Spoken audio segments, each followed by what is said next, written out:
Aged care advocates have said that there are lots of people who've come to them with complaints, both about people who are in facilities and about people who are receiving aged care packages in their homes.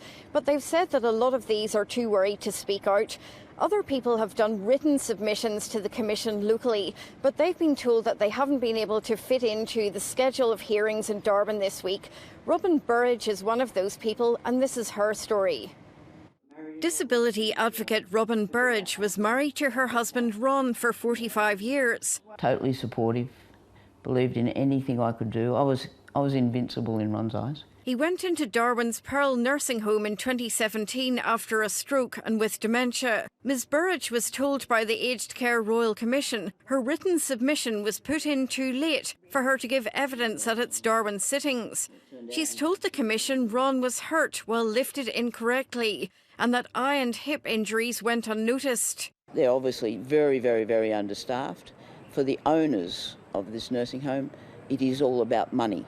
The not-for-profit organisation which owns Pearl, Southern Cross Care, didn't respond to the specific allegations but said, "We have high staffing levels at Pearl Supported Care. We also have registered nurses on every shift. All of Southern Cross Care's homes exist for the benefit of residents and clients, not to generate profits." Pearl refused to allow rails to be put up on Ron's bed at night.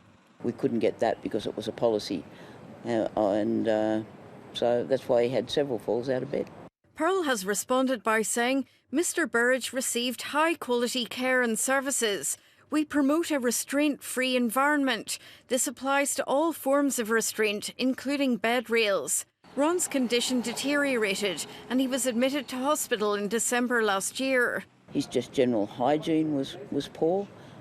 His diabetes was out of control. He was on the wrong insulin. She decided her husband shouldn't go back to Pearl and he died in hospital 4 months later. Advocates for the elderly are disappointed the Commission has probed few Northern Territory cases. A lot of them are very afraid of reprisals, and some of the ones that we would have liked to be witnesses are non-verbal. They particularly want mandatory random checks on services provided to people at home. Then they can really see sometimes some of these poor people that are actually living in squalor.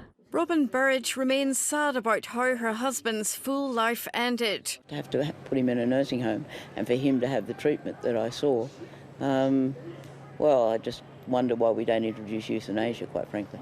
She's determined not to go into care herself. Jane Bardon, ABC News, Darwin.